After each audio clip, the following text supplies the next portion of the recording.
నా పేరు రోటికాడి రామకృష్ణ, మా భార్య జయలక్ష్మి గారు. మాది గండికోట కొట్టాలపల్లి గ్రామము.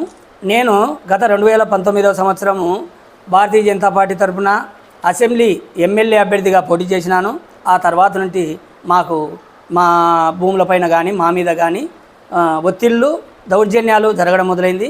ఎవరంటే రోటికాడి పెద్దయ్య, రోటికాడి చలపతి, వారిరువురు మరికొందరు వ్యక్తులు మా మీద దౌర్జన్యం చేయడము, ప్లస్ మా భూముల మీద కబ్జా చేయడము, వాటిలో ఉన్న చెట్లను, పచ్చని పొలాల చెట్లను జేసీబీలతో పెట్టి పెకిలించడము, రోడ్లు నాశనం చేయడము, 579 సర్వే నెంబర్ గల భూమి గత 10 సంవత్సరాల నుంచి మా ఆధీనంలో రెవెన్యూ వారి పర్మిషన్తోనే సాగు చేసుకొని వచ్చినాము.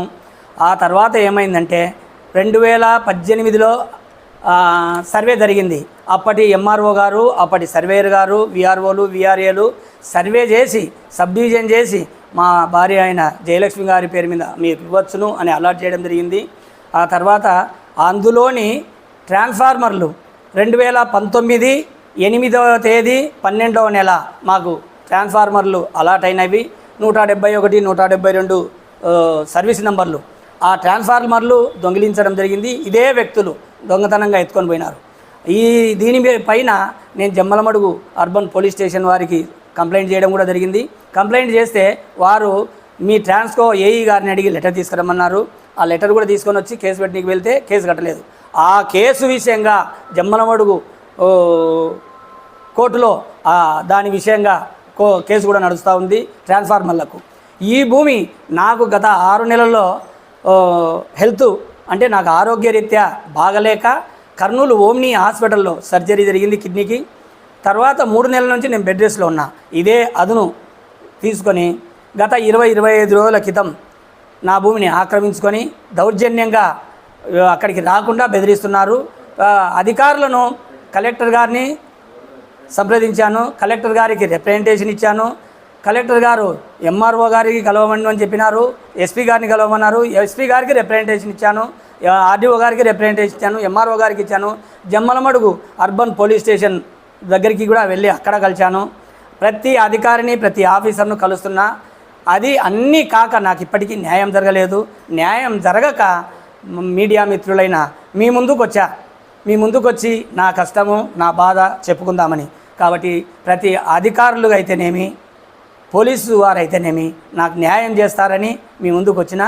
ఆ ఊరు నా సొంత ఊరిలో 10 మందికి మంచి జరగాల.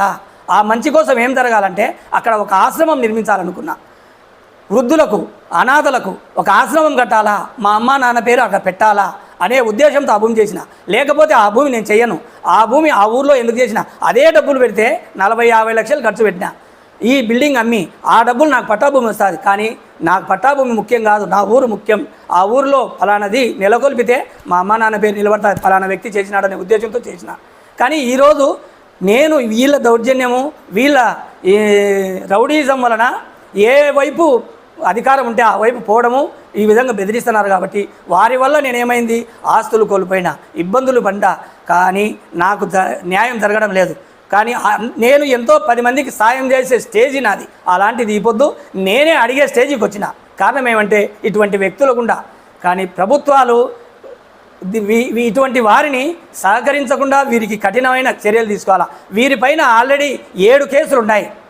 7 కేసులు కూడా ప్రతి ఒక్క కేసు అందరికీ రిప్రజెంటేషన్ రూపంలో ఇచ్చిన. కేసులు ప్రింట్ తీసి జిరాక్స్ పేపర్ల రూపంలో ఆర్డీఓ గారికి అయితేనేం, కలెక్టర్ గారికి అయితేనేం, ఎంఆర్ఓ గారికి అయితేనేం, ఎస్పీ గారికి కూడా రిజిస్టర్ పోస్టులలో పంపించిన. కలెక్టర్ గారిని డైరెక్టు మీ గ్రీవెన్సల్లో కలిసి ఆయనతో మాట్లాడి ఆయనకు రిప్రజెంటేషన్ ఇవ్వడం జరిగింది. 579 సర్వే నెంబరు 5 ఎకరాల 41 సెంటును తయారు చేసేందుకు ప్రొద్దుటూరు నందు నా 2 బిల్డింగ్లు అమ్మి దాంట్లో పెట్టుబడి పెట్టి మామూలుగా పెట్టలేదు. చుట్టూ ప్రహరీ రాళ్లతో ప్రహరీ వేసి దానికి మళ్ళీ ఐరన్ ఫెన్సింగ్ వేసిన. జాలి ఐరన్ ఫెన్సింగు. ఆ భూమిలో 2 బోర్లు, 2 మోటార్లు, 3 ఫేజ్ ట్రాన్స్ఫారము, సింగిల్ ఫేజ్ కొనుకొచ్చి ట్రాన్స్ఫారం పెట్టుకున్నాను.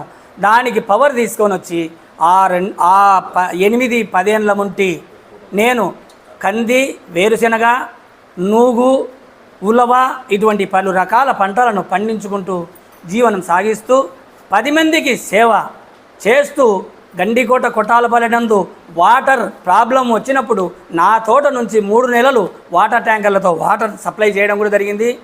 అక్కడ ఇబ్బందులు ఉన్నప్పుడు రిజర్వ్ బ్యాంక్ ఆఫ్ ఇండియా నుండి వాటర్ ట్యాంక్ నేను ఆ టైంలో కాంట్రిబ్యూషన్ ఇన్సూరెన్సు నా సొంత డబ్బులు ఖర్చు పెట్టి కట్టి తీసుకొచ్చి వాటర్ ట్యాంకు ఆ ఊరికి ఇవ్వడం జరిగింది. అంతేకాకుండా పైప్ లైన్లు అక్కడ ఆ ఊర్లో మెయిన్ ఏంటంటే శ్మశానం లేదు. శ్మశానం లేకుంటే ఆ శ్మశానం కోసం కూడా ఒకానొకప్పుడు దేవేందర్ రెడ్డి సార్ ఆర్డీఓ గారిని అడిగిన, చంద్రశేఖర్ రెడ్డి ఎంఆర్ఓ గారిని అడిగిన, సార్ ఊర్లో శ్మశానం లేదు, ఊర్లో శ్మశానం లేక చాలా ఇబ్బందులు పడుతున్నారు. 9 గుంతలు ఉన్నాయి. ఆ గుంతలో ఒక్కొక్క గుంతలో 3 నెలలకు ఒక గుంత తీయడం అదే వేస్తున్నారు. ఒకానొకప్పుడు మా మదర్ చనిపోతే అదే గుంతలో మళ్ళీ మా పెదనాన్న గారిని ఇచ్చారు 4 నెలలకే. అప్పుడు బాధ అనిపించింది. అప్పుడు అడిగినా దేవేందర్ రెడ్డి గారు సార్ను ఆర్డీఓ గారిని అడిగితే, రామకృష్ణ గారు మీకు 15 సెంట్లు కాదు 2 ఎకరాలు అలాట్ చేస్తాం, 2 ఎకరాలు అలాట్ చేస్తాం, మీరే కట్టి మీరు చేయండి అని అన్నారు. కానీ అంతలోనే వారి ఇరువురిని ట్రాన్స్ఫార్ మీద వీటికి వెళ్ళిపోయినారు. నాకు భూమి ఇచ్చేసి ఇన్స్పెక్షన్ అన్నీ జరిగినాయి. కానీ మనకు అవి ఏడ వేసిన గొంగడి అంటే అలాగే ఉన్నాయి. పట్టా భూములు ఇంచుమించు 10-15 ఎకరాలు ఉన్నది. గవర్నమెంట్ ల్యాండ్ 20 ఎకరాలు ఆక్రమించుకున్నాడు. అది దొంగ పైర్లు పాస్బుక్లు. రోటికాడి పెద్దయ్య, రోటికాడి దేవి అనే పేరుతో ఒక పాస్బుక్, మూలింటిది పెద్దయ్య, మూలింటి శ్రీదేవి అని ఒక పాస్బుక్. ఈ విధంగా దొంగ పాస్బుక్లన్నీ పుట్టించుకొని గవర్నమెంట్ వారిని మోసం చేస్తూ రౌడీజం చేస్తూ మాలాంటి అమాయకులను మాలాంటి నిర్భాగ్యులను బెదిరిస్తూ రౌడీజం చేసి ఆ భూములను కబ్జా చేస్తున్నారు. కాబట్టి వారిపైన ఇప్పటికీ గండికోట నందు కానీ యాడ చూస్తే ఆడ తాగి గొడవలు అల్లర్లు ఈ విధంగా చేస్తున్నారు. వారిపైన కేసులు కూడా 6-7 కేసులు ఉన్నాయి. ఆ కేసులను కూడా పరిశీలించి పోలీసు వారు వారిపై తగిన చర్య తీసుకుంటారని మరీ మనవి చేసుకుంటూ పోలీసు వారిని అయితేనేం రెవెన్యూ వారిని అయితేనేం మాకు సహకరించమని మరీ వేడుకుంటున్నాను.